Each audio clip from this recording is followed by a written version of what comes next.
plan on doing these more regularly. These kind of.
You guys like to let some more people join the stream?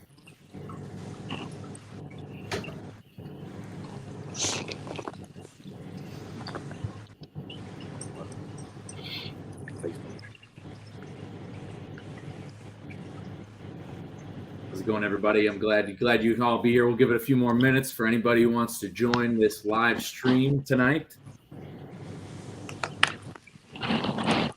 Some comments are coming in now. Robert coming in from Iowa. Doing good tonight, Robert. Glad you could be here. I'm a big fan of Iowa myself. Go Hawkeyes.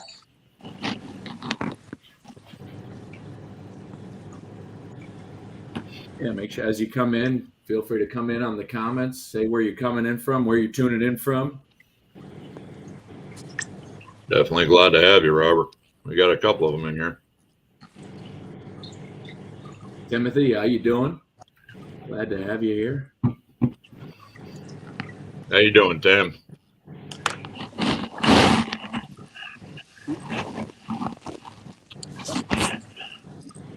He said it's always a good idea to give it a few minutes before people come in. Ryan, how you doing? From Oklahoma. Welcome into the show this evening. We'll be getting started here shortly. We want to give everybody some time. We know some people might be getting off the road at the moment. Maybe they're parking their trucks. Trying to people tune in. We don't want them to miss any information going on. So come on in, Pamela. Glad you're here. Got somebody tuning in from Tifton, Georgia. Todd from Elko coming in. Scott all the way on Amarillo off I-40. I'm in Amarillo.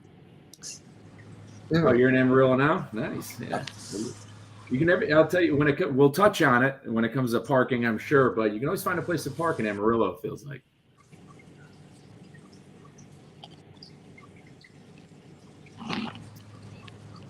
Well, Robert, nice to meet you guys too. You'll definitely be speaking to us a lot in the in the future. Definitely stick around. So yeah, like I said, we'll give it probably another 60 seconds here. Have some people still coming. Some people are still coming in.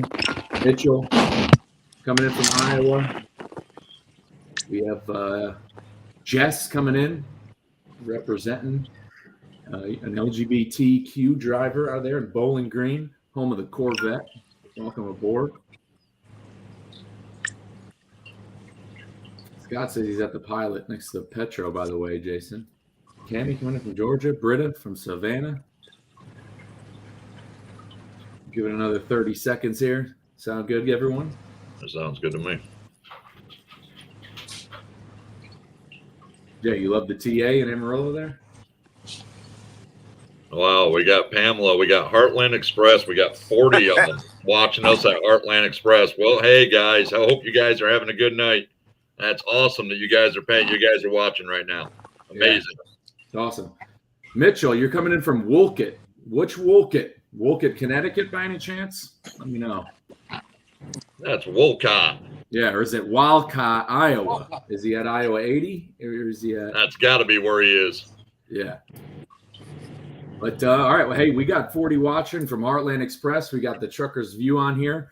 I think now's a really good time to get started. So good evening, everybody, and welcome to this first live stream roundtable broadcast for the brand new North American Driver Association, also known as the N.A.D.R.A. My name is Michael Lombard. I'll be hosting this evening. I'm an owner-operator myself. I do own my own truck. I'm currently leased on to Warren Transport. I run in their specialized division, pulling RGN and flatbeds. I'm currently at home in the moment, and so I got caught on a little bit of home time, and I've been honored to host and moderate this event this evening with the N.A.D.R.A. And so let's get right into it, guys. Let's go around the table and have everyone introduce yourselves. Let everyone know who you guys are and a little bit about yourselves. Matt, you want to kick it off? I'm Matt Kelmer. One of the co-founders. Jason and I kind of started this whole thing off with a little bit of a conversation that led us to where we are today, which brought in all these amazing people to work with us. We've become council ever since. I've got over almost 25 years plus legal driving. That's not counting the old farm trucks. Doing this to make a better world, man. Improve trucking, improve our conditions, improve our industry, improve our community, maybe even improve the country itself. We'll see how far it takes us. Thank you, Matt. Who's I'm Charles Claiborne. I'm from Biloxi, Mississippi. I've been a driver for 32 years. I pulled flatbed, tanker, hazardous materials. I was asked to join the council here at N.A.D.R.A. by the two founders, Matt and Jason. And I'm here because this is probably by far the best group of people I have seen so far when it comes to passion, energy, and the desire to make the industry a better place. So I'm happy to be here, and I hope we can do some great things together.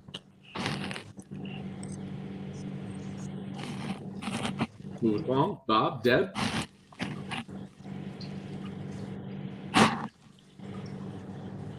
Bob, you're up. Bob, you're up. Introduce yourself. Let the viewers know who you guys are. Go ahead, Bob. Oh, I'm Bob Murphy. I've been driving for 32 years. I started driving when I was 18. I started the N.A.D.R.A. because I've been in this industry long, and I wanted to make it a better industry. And the group of people that are in the N.A.D.R.A. are committed to making it a better and safer industry, and that's what attracted me to come and be a part of this group of people to help with ideas and make trucking a better job. I'm Deborah Murphy, his wife, and everything he just said, we wanna make it better. How long have you been driving? Oh, 22 years. Sorry.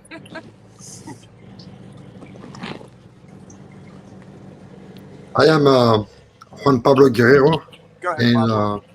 I'm French, so I speak French with a Spanish name, of course. I've been driving for 25 years, over Go ahead, 10 Pablo. years.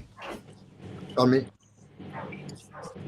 Over 10 years in Europe, everywhere. Talk about Spain, France, England, and the rest here in US. And I'm here with the N.A.D.R.A. because it's all about united, to be all united together in positivity, which is the first time in my mind ever that we try to have all the drivers in US and maybe more of that to fighting for the right cause.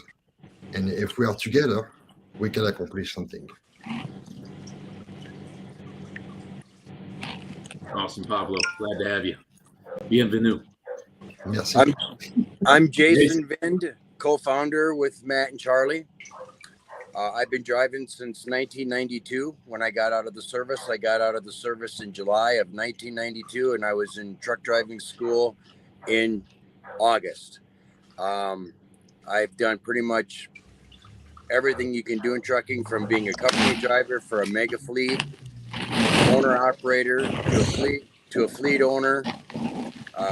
My father was a trucker. My grandmother was a trucker. My uncle was a trucker. It's really all that I ever knew. And when I told my dad that I wanted to get out of the service and become a cop, he told me that probably wasn't going to work well for us. So I went into trucking, and trucking's been good to me. It's been good to my family. But one night I was just sitting around and I was thinking, you know, the world, it's taking a turn. Some can say it's for the better, some can say it's for the worse. And I just made a video on TikTok one day that said, what if there was an organization that was big enough that could, where the drivers would actually have a voice? And from there, me and Matt connected, and it just kind of took off from there. And we're just trying to make the industry a better place. Awesome. Thank you guys so much for introducing yourselves and, you know, kind of what brought you to the table. I think you kind of answered the question of who the N.A.D.R.A is.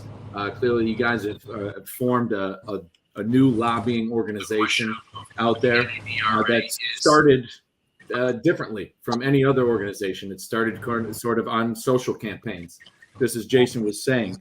So you have all formed this group called the N.A.D.R.A.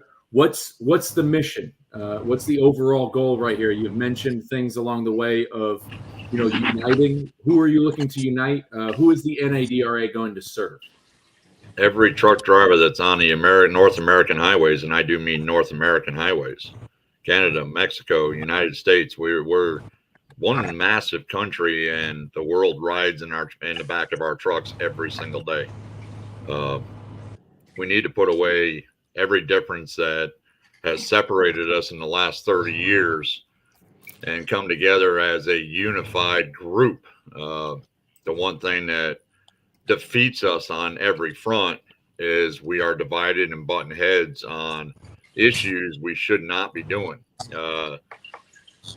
There's a saying that every truck driver is different from the next, that we fighting for different reasons. The thing is that we're not anymore. Every one of us is looking at hours of service. Every one of us is having issues with parking. Every one of us is having issues with over-regulation. We all are basically standing together, but yet there's not a group out there that's designated to bring both company, lease operator, and owner operator all together under one roof and say, listen, we're all the same thing. We may do a job differently, but we're the exact same thing. Every one of us is away from home, pushing loads up and down the road, trying to take care of our families. There's no difference in that.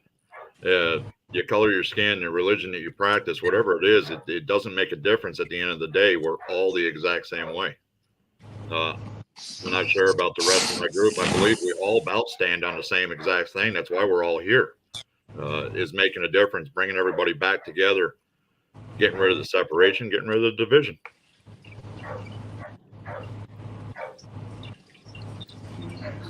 Awesome, Matt. Thank you. Anything else from you guys out there on kind of who is the N.A.D.R.A? Well, it's you guys, but you know, what are you guys looking to do? To legislate some of these bad regulations into non-existence. Look, let's be clear.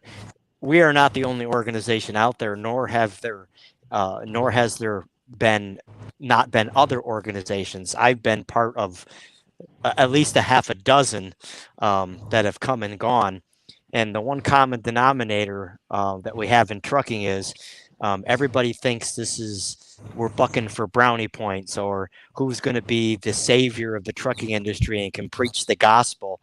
The one thing that every one of these groups has always forgotten was that you need a team of people behind you. You need the drivers to be invested in the issues, whether it be parking or speed limiters or any issue in trucking. Every issue doesn't affect each driver the same. Every issue doesn't affect each segment of the industry the same. But one of my favorite saying is sooner or later, right? Sooner or later, something is going to affect you that doesn't affect me. And we all need to be able to come to the defense of each other. And a lot of these groups, they segment themselves into owner operator only. And for a long time, for many years, it's been the owner operators that form these organizations to fight for the issues that affect them. The ELD, the hours of service, and the company drivers were left out of participating because a lot of the things they did were events like slow rolls, convoys, things that they thought would get attention and the media would pay attention to and would drive the narrative. It had the opposite effect. The numbers were smaller because, face it, company drivers can't just take their truck to Indianapolis to participate in a rally. They can't just take their truck to Dallas or Chicago to participate in a rally. But they can use their phone, they can send an email, and they can belong to a group of people that is willing to collaborate, listen to their ideas, listen to their problems. So N.A.D.R.A. set out a different path. This organization is for anybody who drives a commercial truck, like Matt said, in North America. Our council is made up of people that do this job every day, and they encourage positivity. I was actually surprised the number of company drivers that have shown an interest in N.A.D.R.A. And the more I thought about it, I was like, you know what? We finally have given them a voice. And that's what Matt and Jason wanted to do. They wanted to give the entire industry a voice, not segmented, not based on your nationality, not based on the language, your religion, your skin color.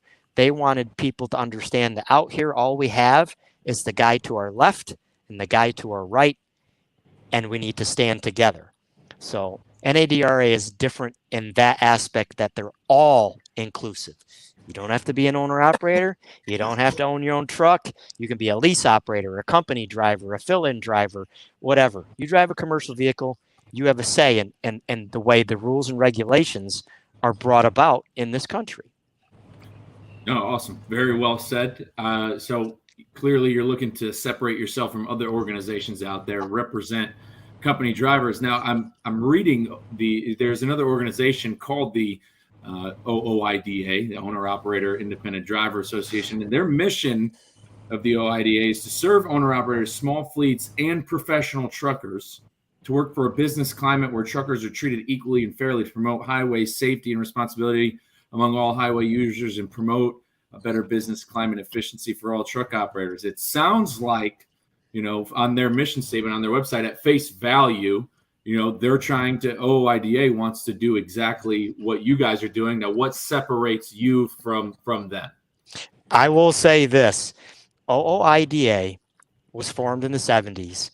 And for a decade after that, during the great strikes and the issues that were happening in trucking, Jim Johnson and the folks at OIDA did a phenomenal job. They've led the charge for many, many years on fighting bad regulations and at least drawing numbers of people together. The one thing you will never hear us at N.A.D.R.A. say is that another organization is bad or that they're not worthy. But I will say this, they've lost faith. A lot of their membership doesn't believe they represent the views of trucking today. And when they are approached about working with other organizations to form coalitions, things happen. We're not going to get into it tonight, but I will say OIDA had its place. They have their place, but it doesn't seem like they're as interested in being all-inclusive, Mike, that they want to help everyone.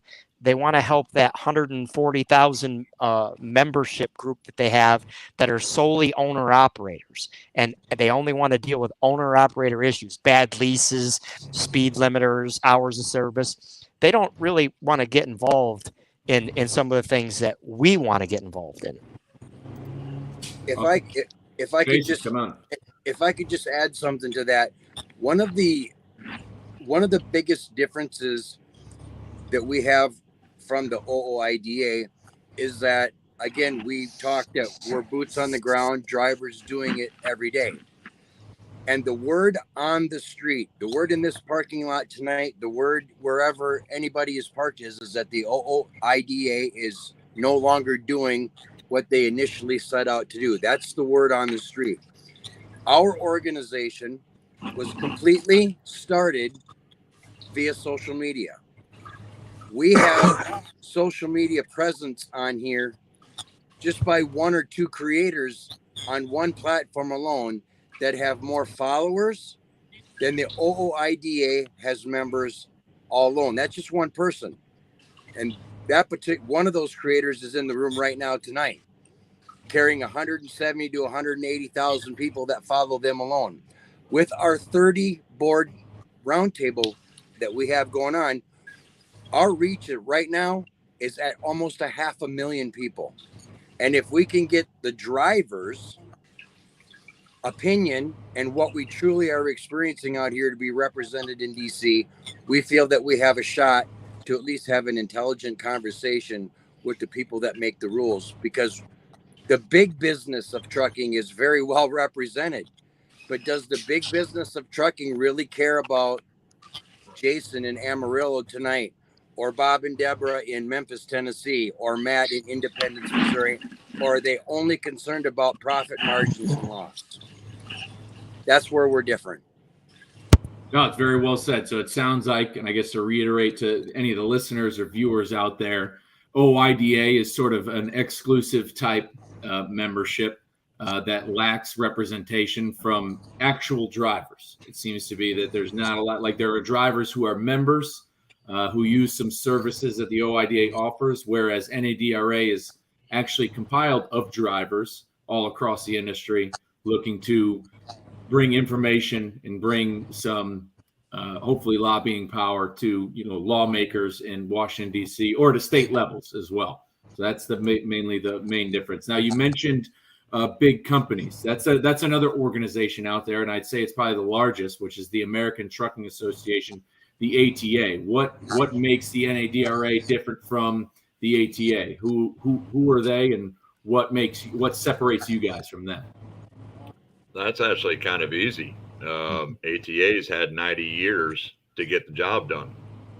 When we say we're going to get the job done, we're going to get the job done. We're not going to wait 90 years. We know there's a parking issue. We have to address that. We have to get out there to every truck driver and get them unified to address this parking issue. It doesn't need another 90 years to wait. The unity with the truck drivers, we're doing it right now. We're showing you the difference. We are alive and giving every opportunity for this is our open forum. This isn't where we've got to worry about you sending us a letter and you might get a response. You might not get a response.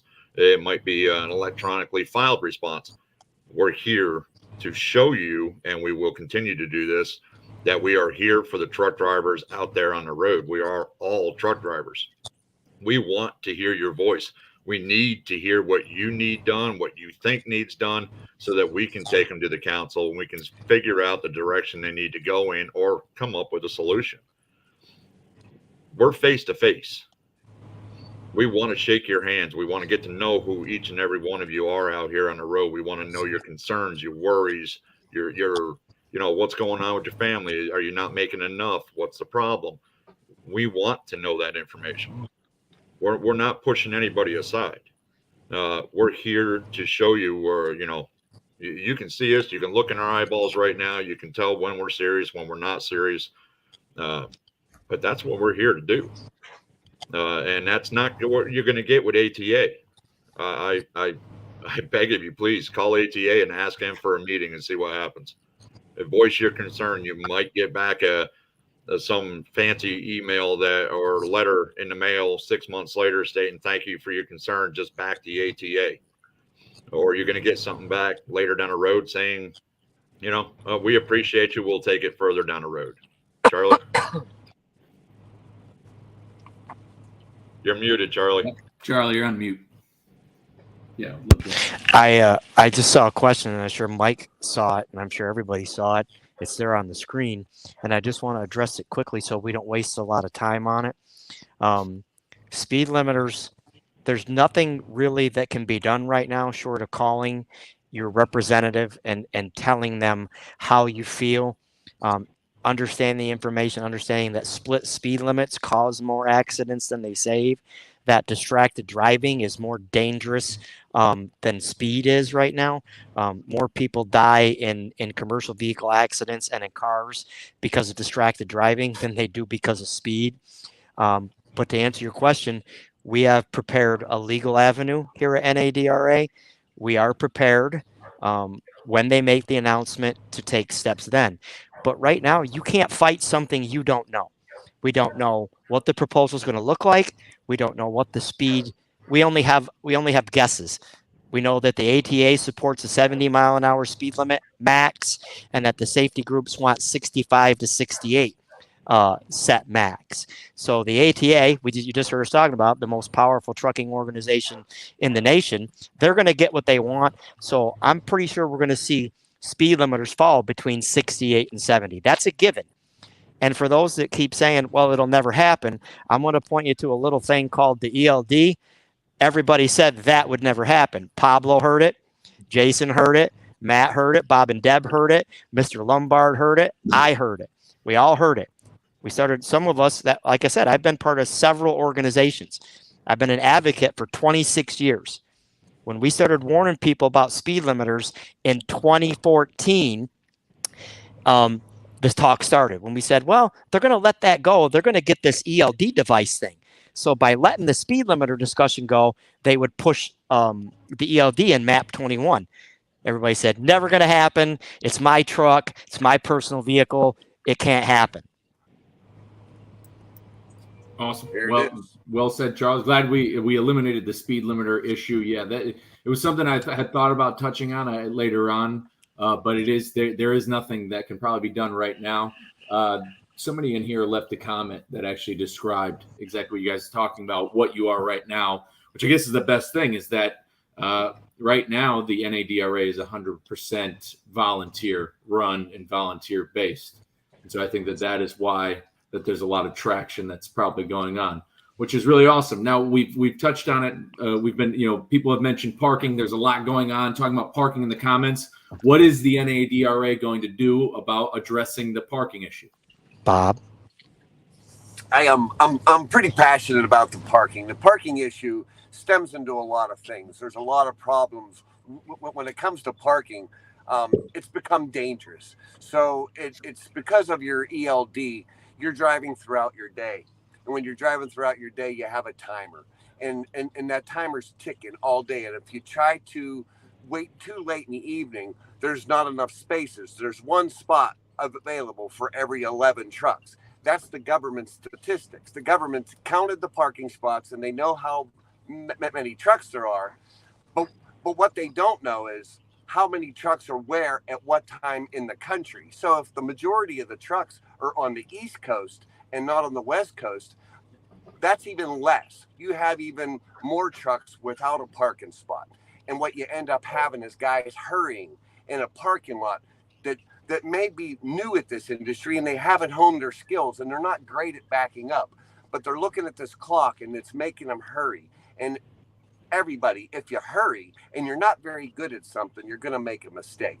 So they put this timer on new people, on new drivers, to be done at a certain time, but try to work as much as you can, but you got to be done before this time. But when you get there, there's no parking spots available. You get there and then you have to go somewhere else. You're eventually running out of time. You're starting to panic because you don't want to be in a violation. So I'm going to propose a law change to the FMCSA. I'm actually going to name it Murphy's Law.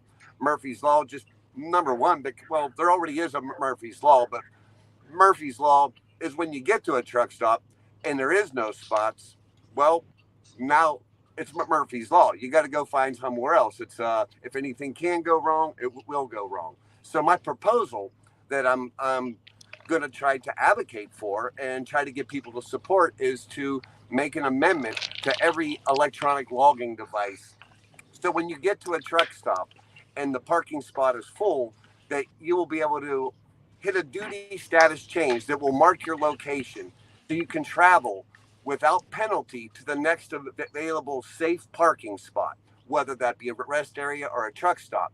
And when you do that, that logs your location. And to stop people from going down the highway or abusing that, when you log your location, it shows you exactly where you are. If there's 4 truck stops off of that exit, you have to stop at all 4 truck stops and log that location, and every truck stop after, every rest area after. And the great thing about that, if this law would be implemented, is because the FMCSA could take the data that every truck driver is hitting and saying where there's no parking available. The government's going to give us money eventually for parking. They'll be able to allocate that money to the spots where it's needed the most, and they can use the data from the truck drivers and know specifically where to pinpoint that money where the biggest problems are in the country for parking. So by adding this, you're going to save lives, you're going to decrease accidents, you're going to be able to work a full day, because guys are quitting early to get a parking spot, so they're not working to their full potential. They're not making the miles or the money they could be because of a clock that they put on their truck, and then there's no parking available. They're losing their potential. So by adding this, a driver could drive his full 11 hours, pull in somewhere. If it's full, then continue to the next spot safely without a penalty. And the government can use that information to find out where they need the money the most. And to add to Bob's point, Mike, I know some people are going to say, well, why can't you just use PC? Now, as a company driver, here's what I will tell you. PC is not available to me. Why? Because so many large fleets and carriers have abused PC and misused PC and misrepresented PC that PC is the first thing a DOT officer looks at when he takes your logbook. So a lot of companies don't even allow it. And in Bob's theory, if you think about it even deeper, if you're running out of hours and you log PC to search for parking, you better not go. If you're going eastbound, you better not go past the westbound parking area and not turn around and go back to the westbound parking area. Because if the DOT sees you're on PC searching for parking, I know this because I was a safety director at Premier Crane here in Biloxi. I supervise guys. I work with DOT officers even on my own radio show. You go by a westbound rest area going eastbound and don't get off the exit and go back, and there's open spots, not only you're going to be in violation, you're going to have serious issues. Okay, so Bob's proposal is simple. When you get ready and you get to near your 11th hour, you hit the button, you start looking. Charles, I think you froze up on us. Yeah. Yeah, it looks like Charles cut out. And you keep looking. Yeah. And when you keep looking for parking space, that switch in ELD, because the problem is not the ELD, the problem is the hour of service. The ELD is just a box. We used to write a logbook by hand. Now we just have a machine. We just put our service in the ELD. So the ELD is not the problem. The problem is the hour of service. And if we have like a switch to put charge for parking, that would be at least a push and make the parking issue better for everybody. Yeah, we do have something, and I need everybody that's watching to understand.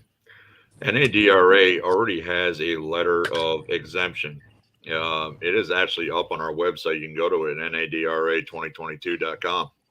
And it's literally for owner-operators, company drivers, lease operators, teams, as well as single. Okay, single drivers. This is a 5-5 sleeper burst split. That gets rid of your 8 and 2, your 7 and 3, buys you a little more time. You can actually run your hours a little better. You actually are able to download that right off our website, fill it out, sign it, and send it in. Our council everybody's seen this. It's been approved and put up on the website. We have already got letters that have been sent to FMCSA. which they should have received by now. This is a way for you to step up and start taking a little bit of that power back that everybody's talking about. Getting your voice heard. Awesome. So those are some things you guys got going on with parking. Bob is working on pieces of lobbying group. Matt, there's a letter that people can, a pre-filled out letter. People can go on the N.A.D.R.A website and go ahead and it'll send it. They can send that to the FMCSA. So those are some things going on with parking. I saw somebody in the comments mention something about Jason's Law. Now, correct me if I'm wrong, but I believe Jason's Law has to do with what Bob was talking about. That has to do with surveying states on how much parking is available. That doesn't actually do anything. Yes, there's Pamela who said that. Does anybody here want to touch on Jason's Law and if there's anything that has to do with that's going to help the N.A.D.R.A or clarify what it is? Title 23. Jason's Law was actually finally worked through after MAP 21.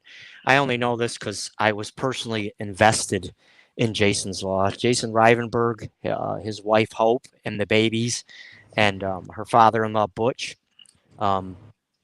We worked together to try to stop a lot of the rest areas from being shut down after Jason was murdered in the Carolinas. But MAP 21 and Title 23 were all in part because of Jason's Law.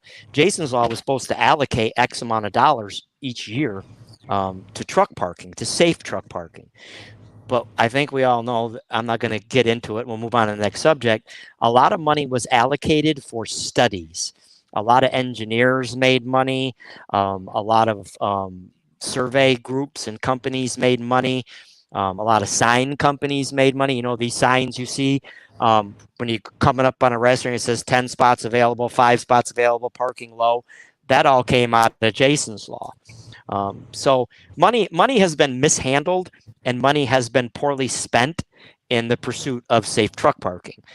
So part of what we're doing, and we'll try to wrap up truck parking, is we're calling our representatives.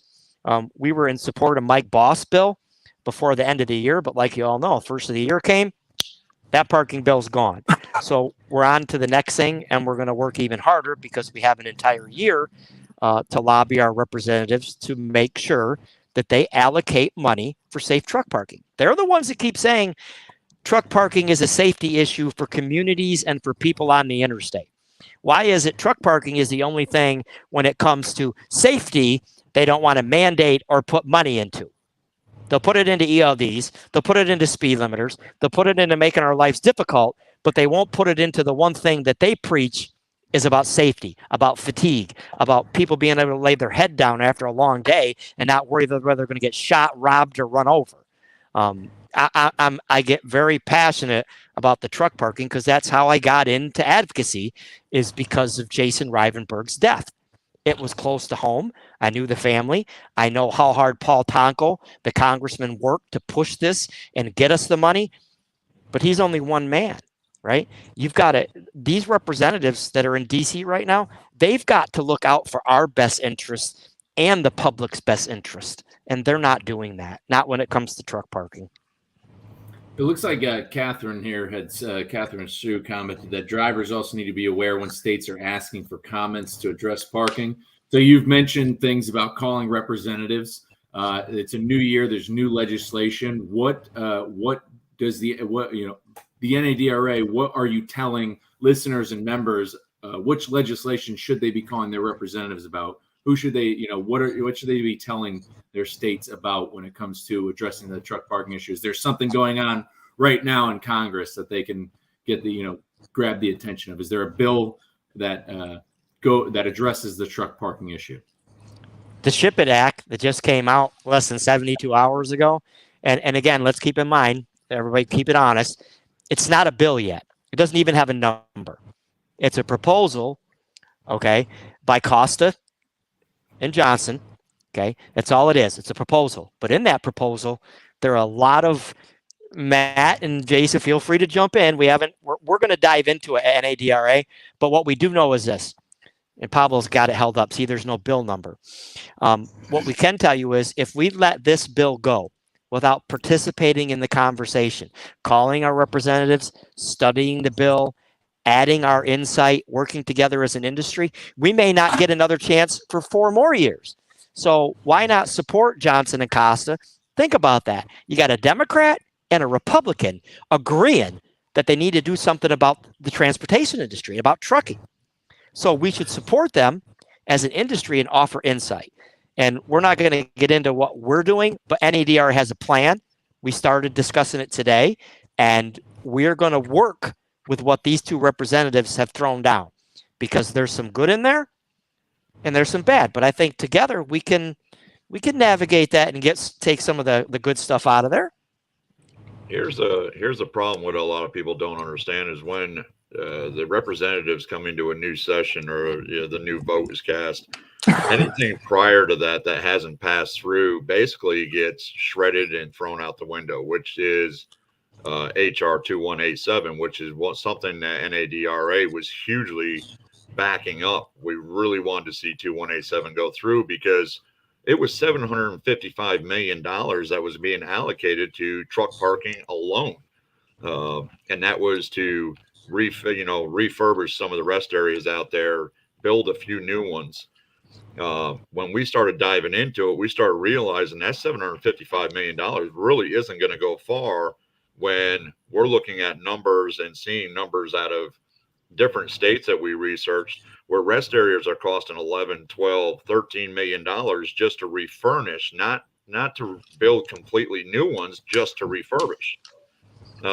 That's really not going to go very far. And when you look at the 11-to-1 ratio that's out here, it's not really doing a whole lot.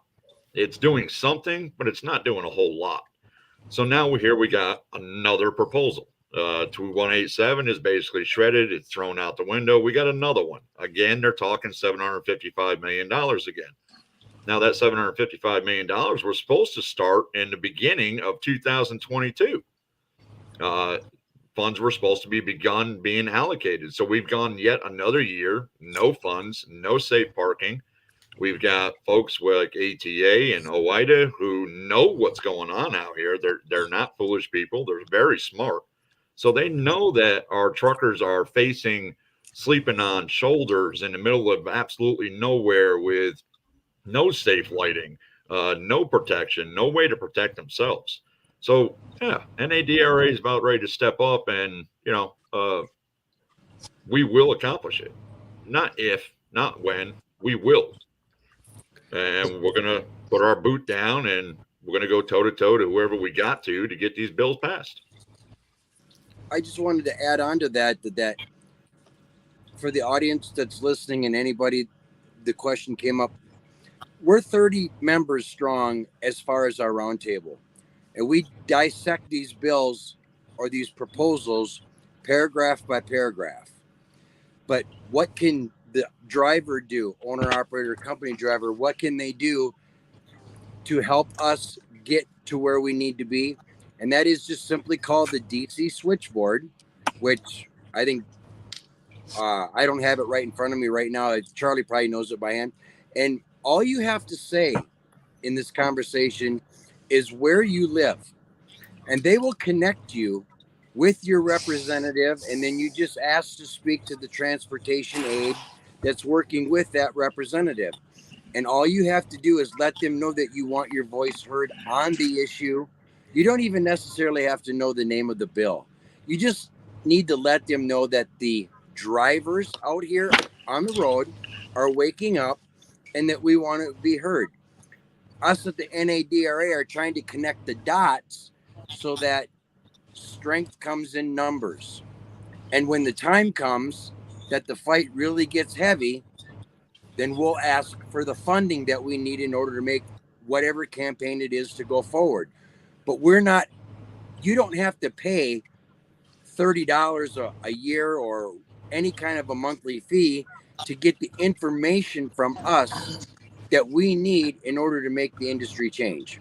That's what we're doing for you. And we're 30 truck drivers doing it all together, all voluntary, and nobody's on a salary whatsoever. So, I was lucky enough. I got parked at 3:30 this afternoon. I found a front row spot.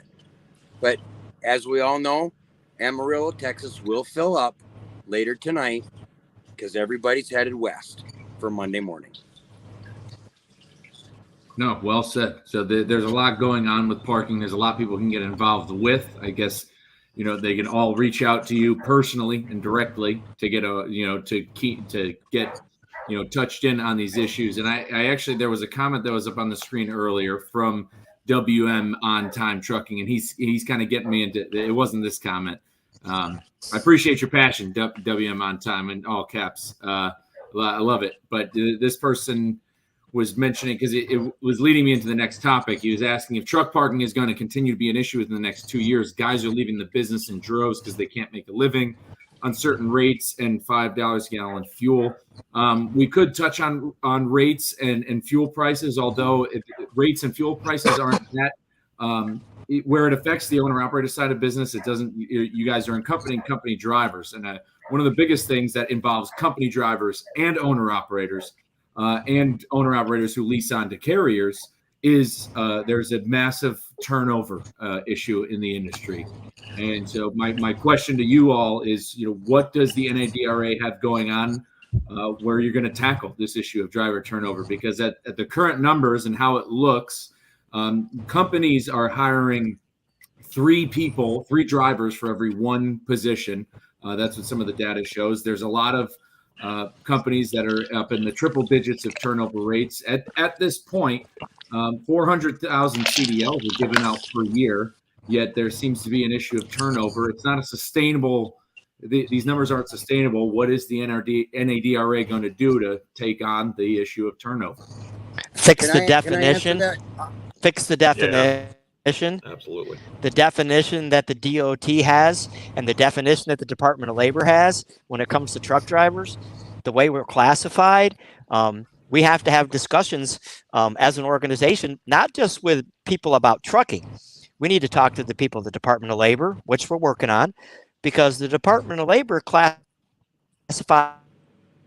all work done for an employer, right, while in the course of your job, you're supposed to be paid for it, right? You're supposed to be paid for everything you do. Trucking, and I watched a TikTok earlier, and a guy was talking about we shouldn't get paid for these things, but I facility around here and hired employees and had them on a production line and said, hey guys, you're gonna have to give me 2 hours for free today. You're gonna have to give me 2 hours for free today because we're waiting on some material and it ain't here. That's not going to happen. That's not going to happen in any other profession but trucking. So the one commodity in life that is very precious and worth more than any amount of money is time. So we need to be paid for our time. Company drivers need to be paid for their time. Owner operators need to be paid for their time. But the first thing we have to do is we have to open the discussion and make the DOT and the Department of Labor get out on the same page. And I believe that they're working on that. If you've watched the news, I believe that that nice lady at the Department of Labor made it perfectly clear that one of the subjects they're going to touch on this year is making sure we're paid for all the time that we don't drive. And I think that's only fair. I think we should be paid when we're sitting and waiting at a dock. I think we should be paid when we're unloading. I should be paid when I'm tarping. I should be paid when I'm fueling, because anybody watching this that's not in trucking, and even you guys in trucking, if you don't understand that time is the most precious commodity you have, and you're willing to give it away, knowing what you already give up, and you can't support a fair wage and a labor act for truck drivers, then the fight in trucking will be over forever. Because if you don't know your own worth, and we don't know our own worth, then why are we doing this? We don't come out here for fun. We come out here to make money to feed our families and support our families. That's why we do it. Like anybody else, we should be paid for it. So I know that, we have to have conversations with people other than the FMCSA and the DOT. We need to remind trucking companies. Bobby. I just want to add one sentence, and I'm going to throw it to Bob. We need to remind trucking companies as drivers that you can have acres of property full of all brand new trucks, but without drivers in those trucks, you don't have nothing but a big piece of land with a lot of iron in it. And if the larger companies, those are the ones that are turning drivers over as fast as they're bringing them in. They need to learn how to treat those drivers and make it a place where they want to work. And again, that's why the N.A.D.R.A was formed, is to produce this massive amount of driver support so that we can remind those trucking companies just exactly how important we are. Go ahead, Bob.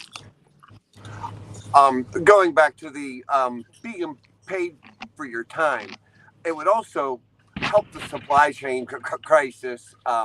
Number one, if you start paying, if a shipper starts to have to pay for your time on the dock, that time that you've been sitting there for 3 or 4 hours or waiting for the phone call to go against the dock, that will end. That will start.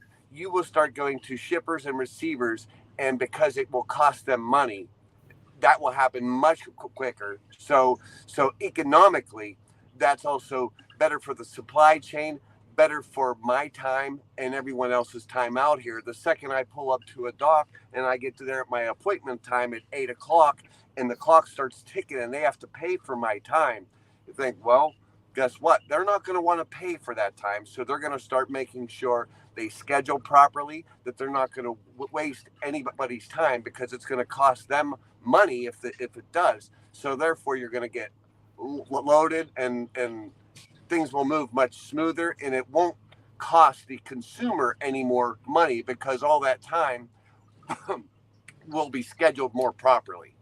And safety. Think about safety, Mike, right? Would I be Mhm. wrong? Safety is going to, I think that you'll see a safer industry. I think you'll see less accidents, less crashes, because under the current system, drivers are paid by the mile. They're not paid for all the other stuff they do. They're paid to drive. They're paid by the mile.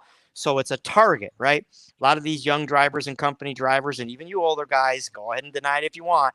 You know that you're going to do 2,500 to 3,000 miles a week to be comfortable, and you're going to make $1,800, whatever. So you're constantly pushing for that target. Whereas people who are paid and compensated for their time, they're not as in a hurry to have to chase a target. The target's there. They know they tarp X amount of loads. They know they're going to sit at certain places. All these things start to fall into compensation, takes stress off of people. So if you're paid for all your time, you're not worried if you lose a little time. Right now, we don't get paid for any of that. We only get paid when the wheels are moving. So the majority of us, because I know there's going to be that guy that says, well, I get paid for this, or I work for Walmart. That's great. But the industry is 7 million people doing 7 million different types of jobs, unloading freight, driving trucks, running forklifts, working for different companies with different types of freight, different types of equipment. We all don't get treated the same. Therein, again, is another problem. We all have different needs. Mike, please tell me this. How can you pull into a shipper on a Friday afternoon to pick up 22 pallets of bottled water, and you drive that stuff to Denver, Colorado for a Monday morning delivery, and you back into said receiver, and that guy on Friday afternoon, when he wants to get out of there at 2 o'clock in the afternoon because he gets off work at 3, he's got you loaded and out of there in 25 minutes. You drive to Denver, Colorado to deliver that to said receiver, and those same 22 pallets take 6.5 hours to get unloaded at said receiver. You tell me any place that makes sense. Look at the amount of waste and lost revenue on the receiving side that could be eliminated by just exactly what Bob said. The minute the truck hits the dock, the clock starts. It would go away overnight. But since we put up with it. So it's good to see. So this is where you guys advocate from, and it's good and for the listeners out there to know where the position where you're advocating from. Now, is there legislation right now that the N.A.D.R.A is pushing for to happen in Congress that can change this? You know, are you saying that drivers need to go back to being, not being paid by the mile. This needs to be more of an hourly job or a salaried position with overtime worked in. Yeah. And is there a pathway towards this, a transition? Like I said, is there any legislation going on right now that the N.A.D.R.A is specifically lobbying for that can help with the position you're advocating for? No, because there's no current bill out there that's written for any of it. What we need to do is establish and write our own and actually find the backing inside the federal government to actually back it up. We can't go to hourly. If you go to hourly, the trucking community is going to crumble. You need to keep it on the mile, but you also need to pay for all that lost time. When you have a 1 o'clock appointment, your detention time or your sit time starts at 1 p.m., not 2 hours later. They should be paying for every minute that you're there. You're on time, then you should be paid for it. We've got to write the policy. Then we've got to go find the people that are actually going to support it and back it and then get it pushed through. There's no policy out there backing a North American truck driver. No policy is created that way. Policies are created for large companies, are created for a lot of different reasons, but they're not created for the company or the owner operator or the lease operator. We're seeing that time and time again. We actually have to write the policy. We then have to find the support behind it and then push it through. And the absolutely only way that that's going to work is by unifying the entire trucking industry, because when it comes time to push that policy, we can't have 10 signatures on the policy. We can't have 100 signatures on the policy. We need 300,000, 700,000, 1 million truck drivers out there that are willing to sign that policy and say, we back this. And it has to be done within a week's time, not 5 months, not 6 months, not a year's time, a week. And that's where N.A.D.R.A comes into play. We're trying to bring every truck driver and wake them up and say, listen, the only way anything changes is if every single truck driver out there changes a mindset and says, yes, I'll work with her, I'll work with him, I'm going to work with the other truck drivers out here, no matter their company, no matter their lease operator, no matter their owner operator, put away the petty differences. So when we write the policy and we say, hey, we're N.A.D.R.A is out here, we need these signatures, we need them in a week, and we need 500,000 in order to process this and get it pushed through, we can hit 500,000, 600,000, 7, because everybody's pulling together. The division is what's killing the trucking industry. It's not just the government. It's not just FMCSA. It's the complete division within our own community. That's what's killing it. You asked a very interesting question, Mike. Where was our position of advocacy coming from? I'll answer that. From the driver's seat. That's where it's coming from. Awesome. We're living it every day. You guys are living it. That's where it's coming from, and that's where you're from. I just didn't know. It looked, because I have here, it looked like there was legislation last year, but like you said, that went away. There was something from Senator Markey and Padula introduced that overtime pay bill back in September of 2022, and it was read twice and then went everywhere. So I guess it needs to start back up. But that piece of legislation, that Overtime for Truckers Act, that's something that the N.A.D.R.A would go behind. And that's what the deal also with the N.A.D.R.A is, because we are all drivers. We are experiencing exactly what every driver experiencing. The problem with the waiting detention time. I deal with that almost every day. I mean, every member here in the organization deal with all those issues. So we know exactly what's going on out there, but we like to have feedback. And when we have like a FMCSA ask for some comments, if you don't know, go to FMCSA, just go to the website, N.A.D.R.A2022.com, subscribe on that. Right now it's free, subscribe, and we have all the info. So as soon as the FMCSA asks for some comments, click on that and you have all the info. And you can help us and help yourself too. One of the biggest problems is not to rub salt into a wound, but it is participation, right? Trucking is not a couch sport. You have to participate. You can't sit on the couch. You got to get up.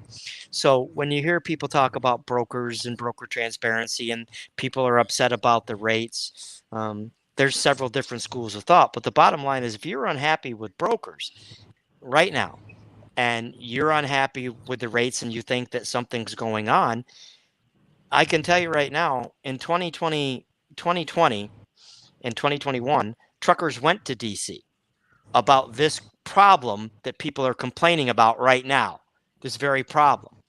The same thing with fuel, right? Think about it. 2009, 2010, truckers went to Washington, D.C. in the thousands with trucks to protest over the price of fuel, only to have President Bush say, I don't know what they're so upset about. Well, diesel fuel is $6 a gallon, President Bush. It costs us $1,800 to fill our tanks, right? So bottom line is people can't keep being angry about things that they're not willing to invest skin in the game to stop. You can't say a year ago, well, it doesn't affect me. Now all of a sudden today it does. I mentioned this earlier. That old saying, man, eventually creeps right back up on you. So to Matt's point and Jason's point and everybody here, we all just need to learn to work together. Just because it doesn't affect my segment of the industry right now doesn't mean that something won't later. And we see it, Mike. Am I wrong? Everyone in this group has been in trucking for at least 20 years, right? At a minimum. We've all seen it happen. When they say it's not going to happen, it'll happen. When they say it doesn't affect me, sooner or later, it's a law that does affect them. So if we just learn to work together and be positive, like Matt preaches every day, like Jason preaches every day, if we just reach out and say, let's form coalitions. This is my call real quick, and we'll move on to any organization out there that has the heart to say, I'm willing to sit down with other groups and discuss these issues and find ways that we can work together. We're here. There's our web address. All of us are on social media. You know how to find us. We're here. And we want to stop these kinds of things. I don't want to see people calling somebody saying, I'm going to lose my truck. I don't want to see somebody suffering and they can't pay their bills and they can't feed their family. I don't want to see that for any of my fellow truck drivers. And nobody wants to see that. Can we prevent all of it? Sometimes it's the economy. Sometimes it's on people not being educated how to run a trucking company, because that's one thing we don't do. We don't take the time to educate these young drivers and teach them all the little things that they need to know. We don't. They buy a truck, they go out, they think that's all you got to do is work hard. Maybe 30 years ago, all you had to do was buy a truck and work hard. But today, with regulation, with the economy, with all the other things, working hard isn't going to make you money. Working hard is going to cost you money today. So with that said, that's why we are here. That's why I am here, is in a spirit of cooperation. And we're hoping that we start seeing some of that from our fellow truck drivers. That's what we hope. That's our hope for the industry, to work together, solve the problems so we can all have a better life. We got to remember, anybody who's watching this, we're not charging anybody anything. There's no membership fee. What we want is unity. We're not asking you to sign up. That is a choice. That is a choice for anybody who, if they believe in us, that's wonderful. Go sign up. But N.A.D.R.A is out here to bring every single trucking group together in North America. I don't care what you represent. We don't want your membership. We don't, not in the way that you think. We're not coming in and saying, hey, listen, we're going to steal your WM on-time trucking. I'm going to use you as an example, sir. We're not going to come in and steal your 19,000. We don't care. That is yours. What we want is you and your 19,000 to back us up and come together on a coalition to say, okay, hey, listen, we just got WM on-time trucking LLC and their 19,000. We've got ODCHA and the Latin Americans with their 50,000. We've got this group. We're all coming together. Keep your members. Nobody here is going to steal your members. Keep them. Hang on to them. Okay. Bring them all together and say, listen, I'm no different than you. You're no different than me, but we have the same issues. Okay. Yep. That's what we're trying to do. That's what N.A.D.R.A is all about. It's about bringing every one of these organizations. We know there's one in every state. California Trucking Association, Tennessee Trucking Association. Bring them together, okay, and say, hey, listen, we know you're as ticked off as we are about parking. We know you're as ticked off as you are about broker transparent. We know that we have 12 topics on the table that every single one of us can agree on. But if we can bring all those people together, all of them and their leaders, and we can all agree, good gracious, can you imagine what we can do on a positive level in the trucking community? Can anybody fathom that pay would go up, parking would be handled? N.A.D.R.A doesn't have to be the only one. We are just the sun in the middle that's trying to bring everybody together and say, hey, open your eyes, stop fighting one another. It's time to look at the positive side and the changes that we can make by coming together.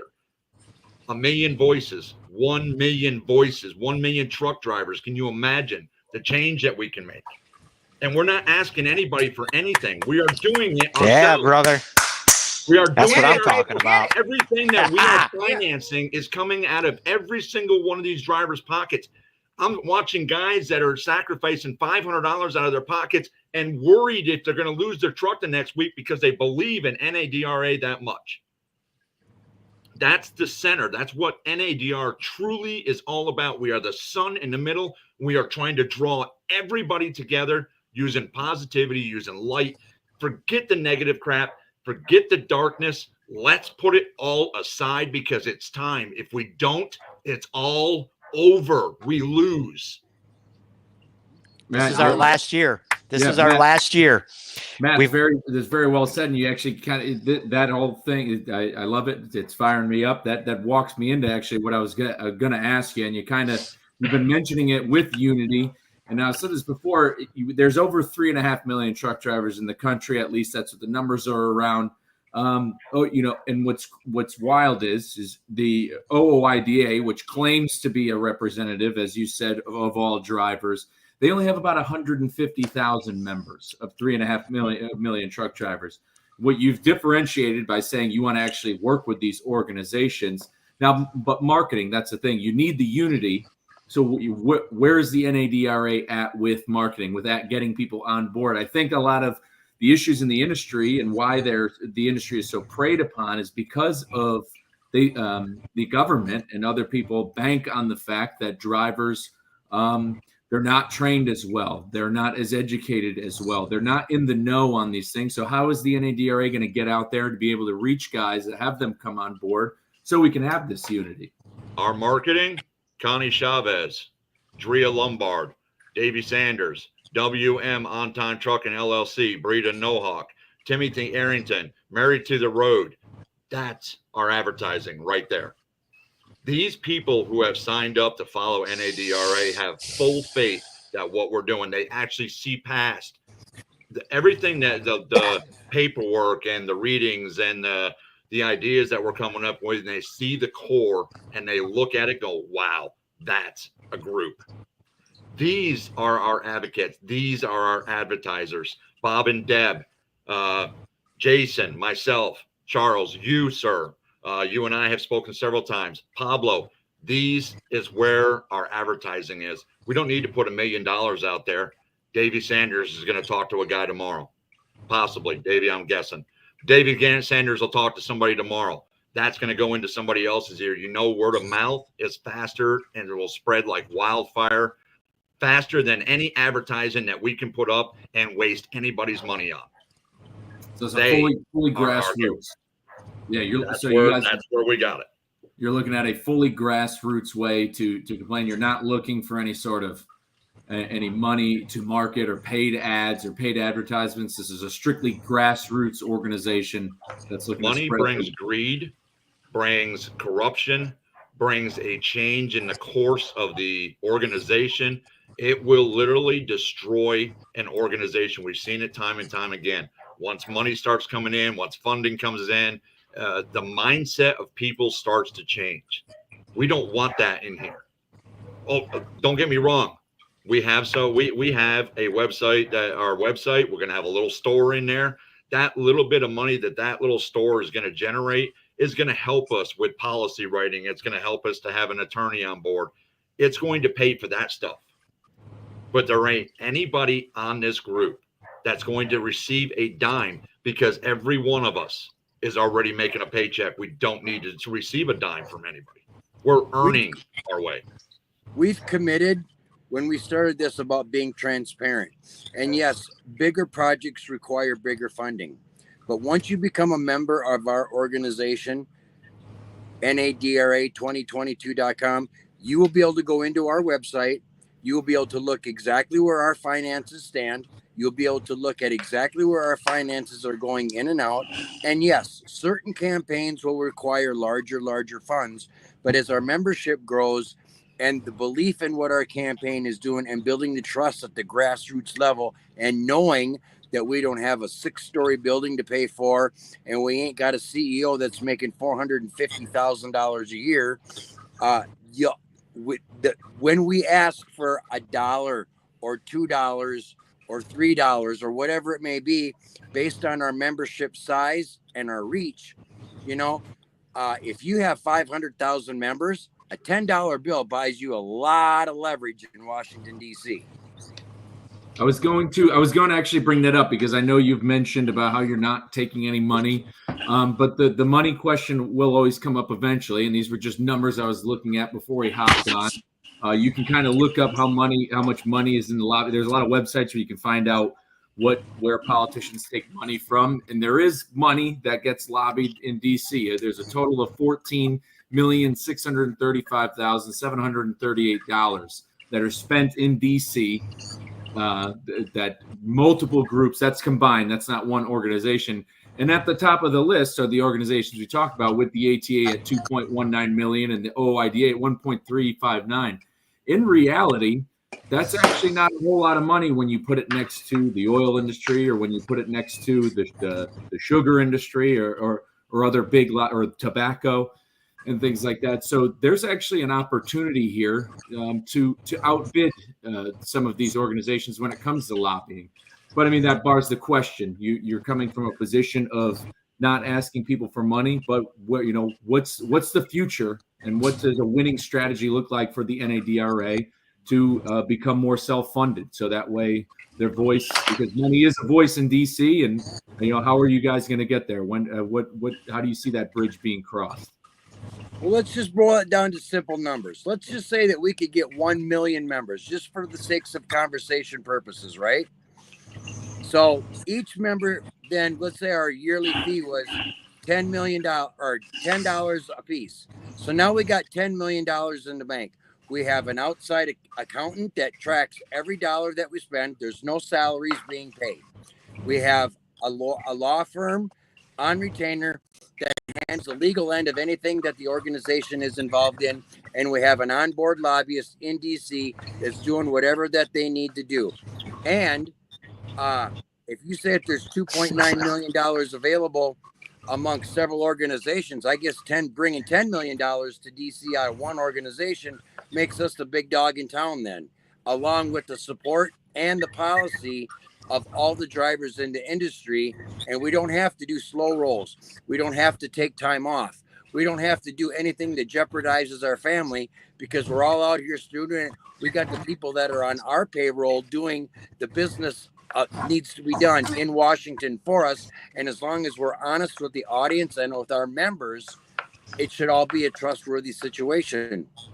So you're saying is you guys will open up the door to, either paying for memberships or allowing donations, but on your website, you're going to have an open, transparent book, kind of like an accountant on there. They keep track of their expenses and where the money's going. You're saying you're going to allow the public to see where every dollar is going. You're going to have a monthly report on a monthly basis from our treasurer, where every dime is gone, where the account started, where it ended, and where every dime is gone. We believe in 100% accountability. 100% transparency. We're no good to any of these people that are putting things here if we're going to lie, cheat, and steal. We're absolutely no good. Everything I said previously to this was a waste of my breath and time if we are not going to stand by those principles. And like Matt said, we have a treasurer, but our treasurer will talk to our accounting firm. Our treasurer will not touch the money. It's the accounting firm that will have our money. So once again, there's no way for anybody with inside the organization to line their pockets. We have titles simply for management purposes only, but we do business with outside vendors. There's nobody here that has an uncle that's a lawyer that all of a sudden is representing the N.A.D.R.A. We don't have a sister or a brother that's doing our t-shirts. These are all outside businesses that we're paying to do what we need to do. But we have people within the organization that have been assigned positions to be able to be the liaison back and forth. And let me touch on it a little bit more on what Jay says and go back just a step. You were talking about lobbyists. Let me tell you who our lobbyist is going to be. Charles Claiborne, Pablo, Matthew Kilmer, Bob and Deb Murphy, Jason Vinn. And why are we going to sign up to be lobbyists? Is because we trust, we want this organization to stay the way it is. We're not going to trust this organization into any lobbyist hands to do whatever they want in Washington. Charlie Claiborne's going to be in Washington. Pablo's going to be in Washington. Matt's going to be in Washington. Bob and Deb are going to be in Washington. Jason's going to be in Washington because we built it. We will stand for it, toe to toe with anybody who needs to go toe to toe with to make sure that our policies are heard, that our people are being heard, that the truck drivers are being heard. That's what N.A.D.R.A is about. That's the lobbying that we will do, and we will do it no other way. First, you have to understand, everybody, that it's not one member decide for the whole association. Right now, we are 34, 35 members. We have a vote, and we all have to vote about what's next step. So if we have to allocate money for something, then we have to have all the vote from the 34 members. So it is very transparent and it's very, very easy and very truthful. Yep. Nothing nefarious can happen. No, these are all really good. I definitely want to open up to any of the viewers watching. If they have some questions, I want to let them pour in. I did have one more question for you guys, though, the answer might be a little too obvious, but there's always, you mentioned ELDs earlier. There's always a lot of new tech. You had touched on the speed limiters. Where is the N.A.D.R.A at on when it comes to tech that's kind of invading this industry? And what I mean by that is there are already Waymo trucks on Interstate 45. The robots are coming.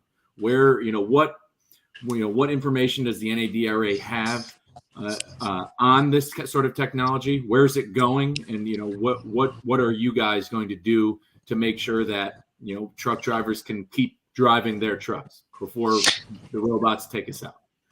The simple answer is this. Too simple. Kodiak, Waymo. As you know, I was way involved in the driverless truck segment. These trucks are not going to catch my generation or your generation, Mike or Jason or Matt or Bob or Pablo. They can't get this technology fast enough. Right now, they still need us. But I will say this. I don't believe you're ever going to see a fully autonomous truck without a driver in this country on our nation's highways. And the reason I say that is I don't think the American public is ready for that or willing to accept it. And I don't think that the technology, the more advanced it becomes, this isn't as simple. People want to think it's as simple as a subscription, right? That all these companies signed up to, Mike, to be able to use. It's plug and play technology, basically. I can take a 2023 Kenworth T680 and I can plug in their technology to my truck, and it will be an autonomous truck. The problem is the infrastructure's not there. Dude, we just got done saying we can't get them to give us a lousy $755 million for safe truck parking. You think they got the money to pave the highways, create the lanes, put up the RFIDs, to build the facilities, to cover the insurance? I mean, they're doing it, but 90% of the time, those Waymo trucks, the driver is driving the truck from Houston to Dallas. The truck only runs autonomously for very short periods of time. I'm not worried about it, so I don't want to waste a lot of time and energy. Sure, people should be educated. I wasted 3 years educating myself on these companies, the technology, and where it was going to go. Congress doesn't really want to touch it. The DOT still hasn't heard about any procedures or policies that they're going to implement for them. I don't think anybody should be worried about it. If you're really worried about it, trust me, there will not be a fully autonomous vehicle driving on the United States highways, at least in the next 50, 60 years. It's not going to happen. I can assure you it's not going to happen. They've got a lot of work to do on the electric and the autonomous. You look at the electrical grid infrastructure of the United States of America, good gracious, have mercy. If you try to plug in 100 trucks to that, you're going to blow it right out of the sky. You'd need Our infrastructure is not designed for it. They will never be able to raise enough money to rebuild the entire electrical grid. We're already seeing problems. I mean, you can look this up. It's straight up. California's already having brownouts and blackouts because they can't keep electricity turned on. But you want to turn California into an electric trucks only or community. Where are you going to get the electricity from? Because your electrical grid can't even keep the houses cool in the summertime. But now you want to plug in 50,000 trucks a day into the electrical grid? Come on. We need to look at the reality and what we're really facing. Yes, that might be 50, 60 years down the road. And if any one of us that's sitting here is still alive in 50 or 60 years, we'll address that situation. But it's not a concern now as much as the safe truck parking is. Okay, it comes up a lot, comes up often. It's always on the airwaves, the social media. People like to post pictures of these Waymo trucks, so I figured it was. It's fascinating. You got to admit it. It's fascinating. The technology is fascinating. Radar, LiDAR, GPS guided. They just have such a long ways to go, Mike. 2 years ago, I was right there with America Without Drivers, studying the technology, going to Phoenix, working with all these other organizations, only to be told by some of those right in the technology that the likelihood that these trucks are going to take your jobs the way they're scaring you guys into thinking, it's 50 years away from even becoming a reality to worry about. Yeah, it seems to not be too on the radar, and that's coming from within the the tech operators within the industry, and that makes perfect sense. Like I said, I wanted any listeners to chime in to see if any questions. Somebody had asked about tracking scanners. I'm not sure what Mr. Arrington might have been referring to when it comes to tracking scanners. Is this about tracking drivers or? I believe he's talking about the wireless inspections. Yes. The transponders. The level 8 inspection. Something that'll give you a DOT inspection without they just scan your truck. Is that whether you're there or not? Yeah, really? They will try to find out. It's like the Easy Pass. They already have the concept. The Easy Pass, it will be like a kind of technology which will be linked to logbook, your driver license, your medical card, your truck, if your truck have a maintenance problem and everything. I mean, that's what he's talking about. It's just another form of surveillance that they're going to try to institute. But, they between PrePass and the others that have spent multiple millions of dollars developing that system, I don't think it's going to be an easy fight. And if the industry is okay, look, we already all know we're already being tracked everywhere we go by use of our cell phone, by the e-log, by license plate readers. The only thing I have a problem is I don't think they should be able to inspect a truck while it's moving. I don't think that that's fair. I don't think that that's right. That you could be issued a citation with these things while they're scanning you. They find something that you may not know about in your paperwork or in your stuff. You could be issued a ticket and not know about it till the ticket comes in the mail. So I think they have to. Is that not distracted driving? What do you mean? State troopers rolling up on you doing a license check or an electronic moving violation at 65 miles an hour. Is he not looking down at a laptop? What, isn't that not a moving violation? Oh, they're exempt from these things in the course of their duties. No. If we're not exempt, they're not exempt, and that's the fight we're going to bring to them. I'm just saying. If we tailgate a car in front of us because they hit the brakes, they write us a ticket. Well, if the cop is going to tailgate me and write me a ticket, I'm going to hit the brakes. If he hits me, I'm going to go out and give him a ticket for tailgating and get his insurance company to take and buy me a new truck. But they can also do these things when you're rolling underneath a scanner. You know when you're going down the interstate and it says way station 1 mile and there's the readers with the cameras. Right. And some of these places, you could get an inspection even though you got the green light as you're rolling through. So these transponders can be used from a parked car, from a tower at the way station, from an RFID reader. They don't necessarily have to be driving alongside of you to give you that inspection. When you roll by his parked patrol car in the median and he clicks on you and zones in, he's got your stuff on your transponder. He doesn't need to move. Now he just types in some things. If you're good, well. Okay, so this is also surveillance technology. It looks like that might have some more hurdles too, like automation. More intrusion.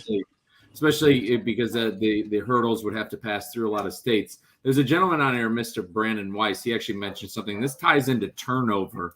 Is there anything, and this has to do with the driver-facing cameras. This is why a lot of people are leaving the industry. This is why a lot of people have quit. This is why a lot of mega carriers can't keep guys. Is there anything the N.A.D.R.A. is doing, can be doing, to deter the use of these driver inboard cameras? Well, the quick answer for that is pretty much easy. If you work for a company, that company, they have their own policy. If they want to install a camera front or facing yourself, they will say, okay, if you work for us, then we have a camera. So this is your choice to work for that company or not. You understand what I mean? It is a company policy. It is not a federal policy. The federal can say no camera for every driver. The FMCSA can say no camera for every driver. But a company can enforce a policy in themselves that say that every driver work for me, you will have to have a camera. It will be your choice to say, okay, I work for you, or okay, I'm not. As long as that camera is not facing the sleeper berth area of the rig, they can have that camera on that driver by company policy as much as they want. Most of these guys know what they're getting into. They get into a truck. I don't know about anybody else, but I could probably speak on behalf of everybody here. We get into a new truck, you examine the entirety of the interior of the truck. So you already know there's a camera there. That is your choice from that point. If you decide to drive and you got a camera on you, you best know what you're doing. We can't fix that. There's nothing we can do to fix that. If it starts where somebody comes to us with a complaint and says, I have a camera owned by the company, it's facing to the rear of my truck where I live, where I sleep, where I rest, that's something that N.A.D.R.A. can make a phone call about and actually do something about if it's a threat. That's a privacy policy issue. But Pablo's right. Company policy is company policy. You need to know who you're working for. You need to research. You got to have the information. Okay. I'll just add to that. For every trucking company that wants to put a driver-facing camera in your truck, you can call any one of us N.A.D.R. members, and we'll give you 10 companies that don't. Good enough. So you'll look to be a resource for drivers. That's the solution. On those companies. Quit that company, even if walk away from the company, and the turnover rate will become so high that they'll go, we've made a mistake, and it'll be up to them to correct the problem that they created. The turnover is their fault, not anyone else's. Awesome. Remember, company drivers have as company drivers, anybody who's watching as a company driver, you actually are supposed to be, and don't let anybody tell you any different. You are the captain of your ship. When you get in that truck and start driving down the road, there is none individual that can tell you it's safe to drive, it's unsafe to drive, how far you got to go. That is all on you as a captain. If you think that's unsafe, you pull it over. It don't matter if the company tells you that you need to keep going to the next rest area or the next truck stop. Pull it over. You are in charge of that truck. Do not let anybody tell you differently. If you're tired, do not let a dispatcher or an owner or anybody say, hey, you can't sleep right now. I need that load over here. No, you pull that truck over and you get some sleep. You are the captain of your truck, or captainess, however you want to look at it. You have the power when you're driving those trucks. Yes, they belong to the company, but once you are placed behind it, the company's responsibility goes down and yours goes all the way up. You are going to be the one sitting in jail or prison or wondering how you could have stopped to save that car that you just ran into because you were too tired or pushing too hard. You're the captain. You absolutely have power. This is why we say, as company drivers, we are supporting you. You all need to know that. You have authority. And Timothy is right. It's not only company driver with those policy. You can be also a lease driver. So you lease to a company under a carrier. It is not your duty of MC number. They can enforce some of their policy about the camera or the speed limit or whatever they want. Awesome. Good. Well, so there's not a lot of there's not much questions coming in. Basically, people chiming on your advice, but a few people have mentioned brokers and broker. Some people have mentioned broker transparency. I know that it's kind of an odd subject, and it kind of goes into a gray area, but there's a lot of issues going on in the industry with double brokering. There is a lot of misconceptions in regards to freight rates going on right now in the country, and especially when fuel prices have been so volatile. Where is the N.A.D.R.A. at on the use of freight brokers or regulating them, or any regulation, in regards to the trucking industry for leased on operators, for guys with their own authorities? Where are you guys at on freight brokers? I believe it's a problem of miscommunication with every driver and mistraining about what's going on. The broker don't control the freight market.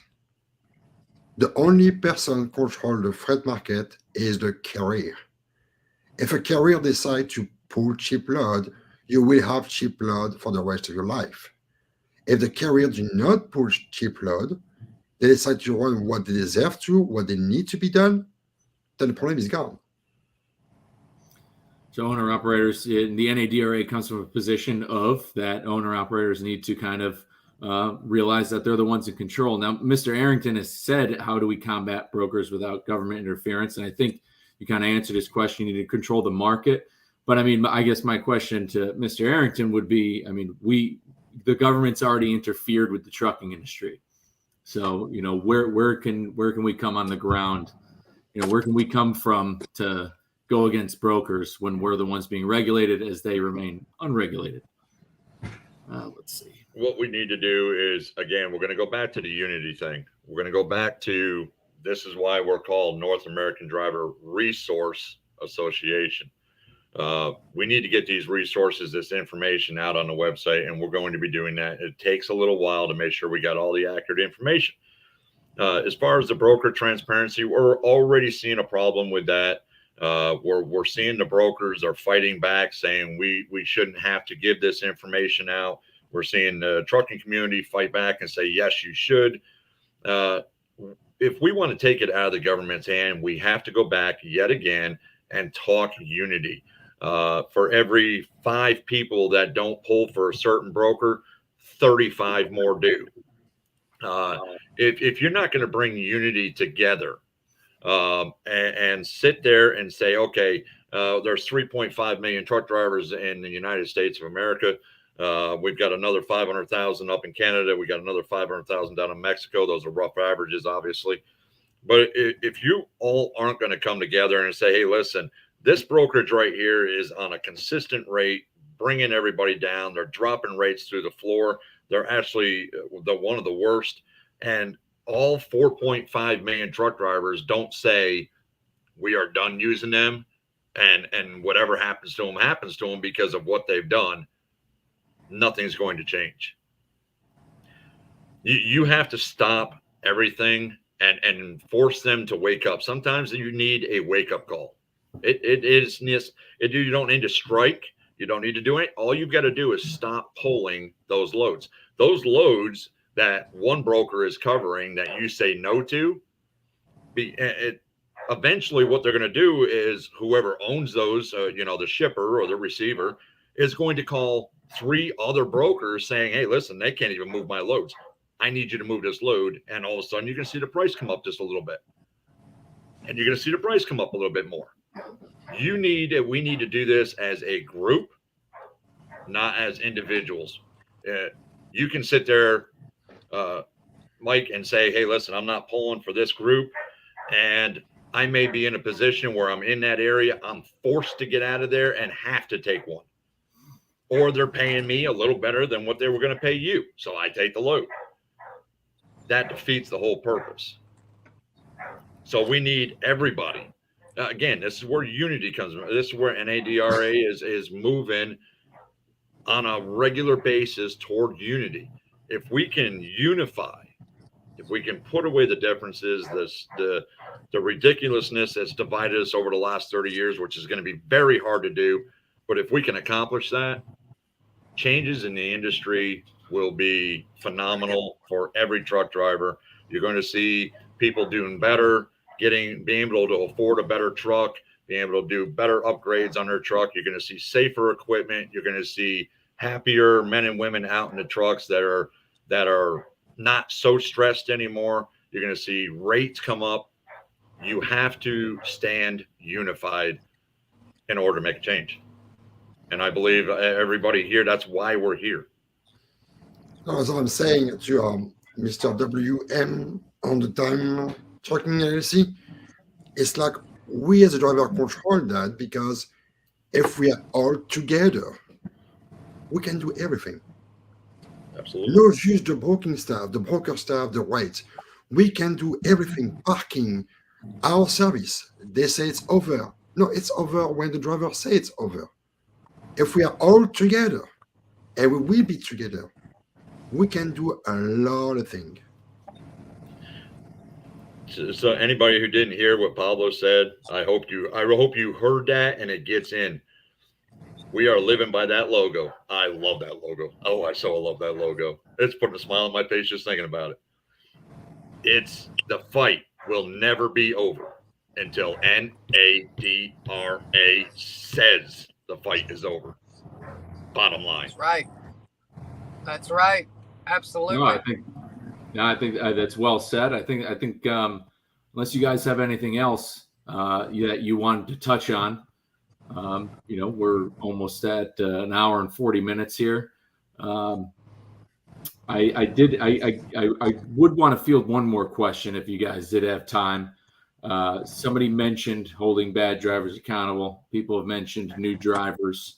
Where is the N.A.D.R.A at on training on new drivers? I understand that there's some legislation. We mentioned the Ship It Act earlier. It includes details about streamlining the CDL process, which I don't necessarily think is a really a good thing personally. But so where are you guys at on training for new drivers out there, for them getting the experience? Do you have companies you're going to work with? Where would you guys be at on that? I got some. I read 3 times that new bill that they want to present to the Congress, I guess. But a lot of stuff are not right. I don't believe that a trainee can be in the sleeper and have a new driver driving the truck and drive as a team. That's not right. I believe that if you're training a new CDL driver, you're on the passenger seat and you need to be on duty. That's how you train people, what to do, what to not do. Because those big companies, what they do is they're trying to have team drivers. One they go pay way less because it's a newbie, and then another one is a trainer. So that's a big issue.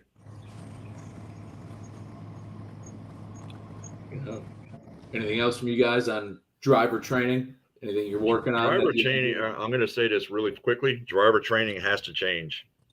This isn't 1970, 1980. It's not even 1990 anymore. Most of those men and women, most of us that are sitting here today, we grew up around trucks. We grew up around, it's a different style back then than it is today. The training has to differ. We're seeing a problem inside the labor department where we're classified as unskilled. The only way we're going to take that to skilled is to match what's out there. And that means more training, better training, longer training, more adequate. Get rid of these 3 or 4 week trucking programs that everybody brags about. Well, they're in 3 weeks, they're out, they're with a 6-month driver for a week and a half, and all of a sudden they're out the door and they're on their own. Extend that and teach them what they need to know. Most of these people that are in truck driving schools these days do not know anything about a rig. They're not raised around them. It's just a good idea for them, or it's a last resort for them. Well, they need to know what that rig is. They need to know about the tires. They need to know about the engine. They need to know how to fix a simple breakdown on the side of the road so they're not stranded in the middle of a blizzard. They need to know the weight, the stopping distance. They need understand the brakes, understand air versus hydraulic versus this versus that. They need that training properly. They need to learn how to read a map. Map reading skills are almost nil anymore, and it is a major component of truck driving. They're too reliant on the GPS. One satellite follows, how are they gonna figure their way out? Training is huge. We need to up the standard, not decrease the standard. I think a great way to start would be quit teaching new drivers to pass a test. Quit teaching them to pass a test and actually teach them how to drive.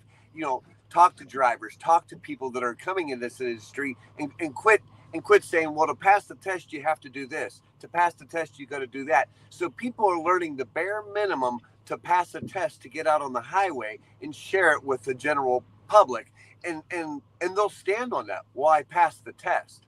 Well, when you pass the test, you didn't hone your craft. You didn't hone your skill. You passed the test. You're still very inexperienced. You still have a ton of things to learn.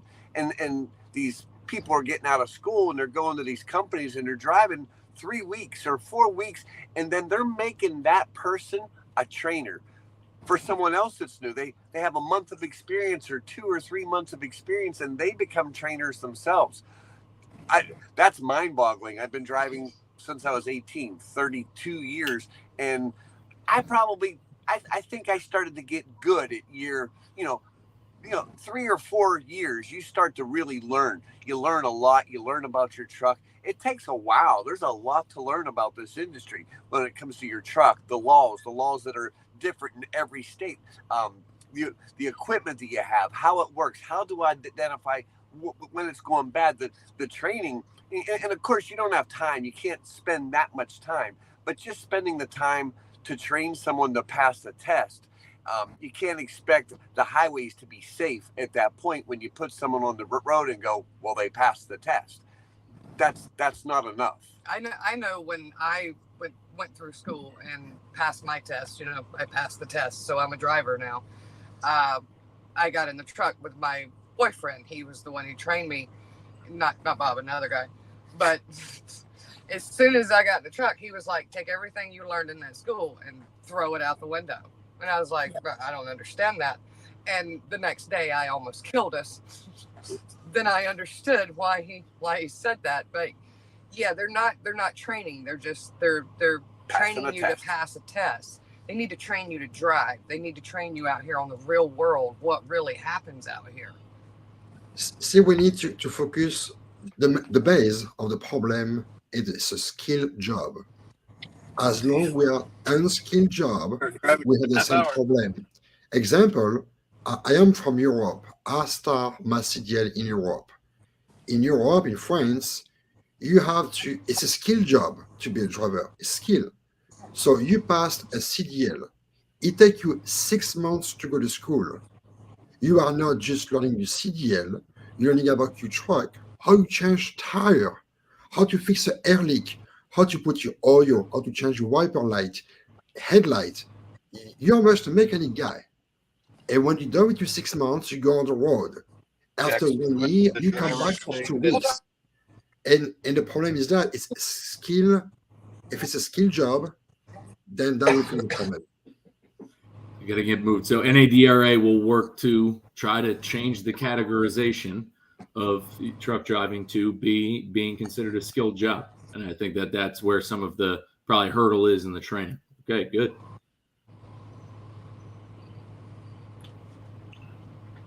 Awesome. Other than that, Mike, I think that's all I've got for right now. I think I'm about brain fried. Yeah. Last thing, guys. This was just go to your website, check it out. Really good. Yes, check out the website, NADRA2022.com. Go ahead. Later this week, we're hoping to have some T-shirts and hoodies up for available for you guys. Anybody that wants to support us. We do have a lot of information there. We have a letter of exemption. You're welcome to go ahead and go use that. It's an easily download, fill out, send in. It's all right there. You're welcome to read it, send it in, utilize it. That's why it's there. We'll be keeping you updated. We'll have a monthly newsletter from within the N.A.D.R.A. It'll be written by Charles Claiborne himself. Yes, we do have an Instagram, N.A.D.R.A. You'll be able to find us, same logo. But you'll be able to go check out the website. There's a lot of good stuff on it. A lot of good stuff on the Facebook. We'll be updating on a regular basis. We did take a little break during the holiday, but we're back on it. We got rockets strapped to our boots, and we're ready to go. Yep. You're muted, Jason. You're muted, Jason.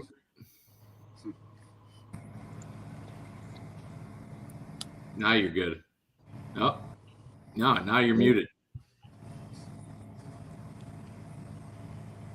No. Yeah, we can't hear you, Jason. Now you're good. No, you're still muted, buddy. Yeah, your microphone isn't working, Jason. Just touch it one time. Don't touch it twice.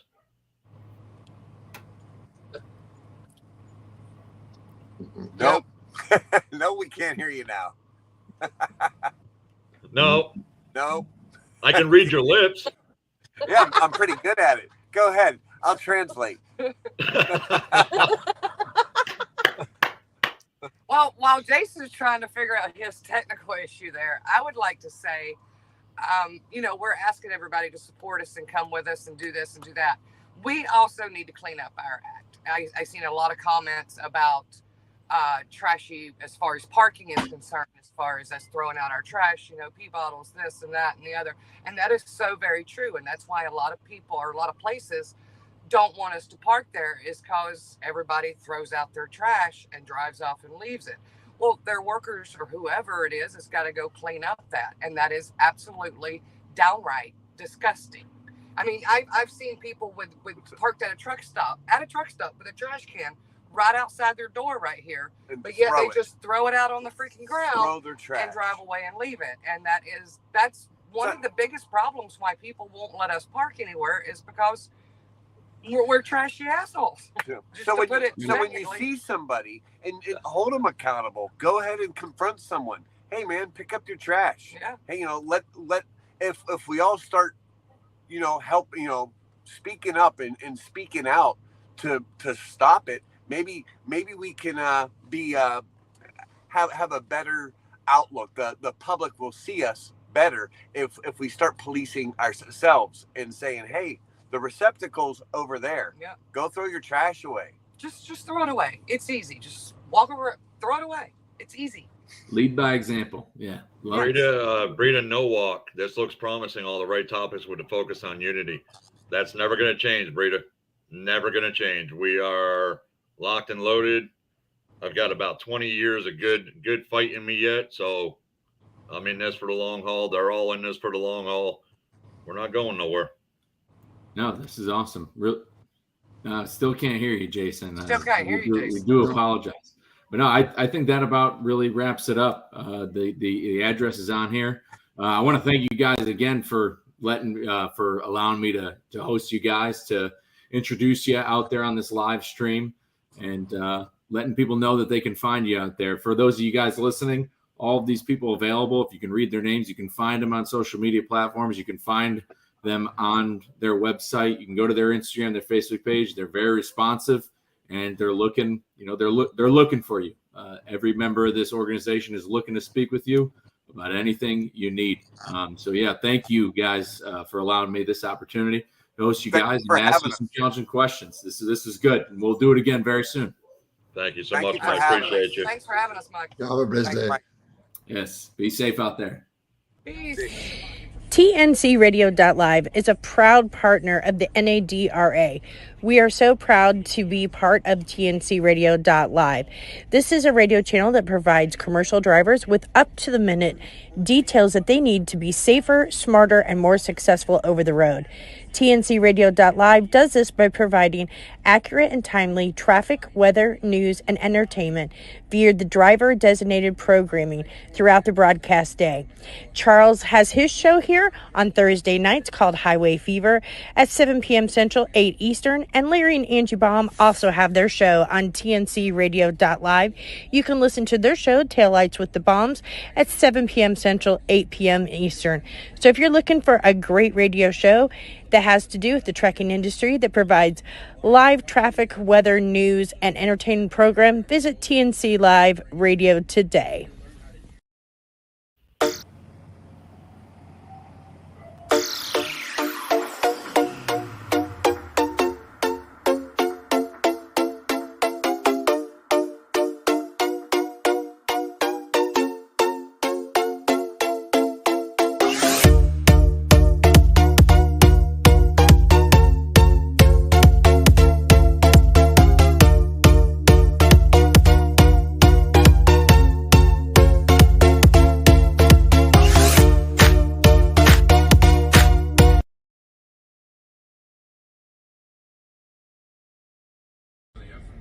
We invite you to listen every Wednesday night to Taillights with the Bombs, featuring Angie and Larry Baum from Married to the Road.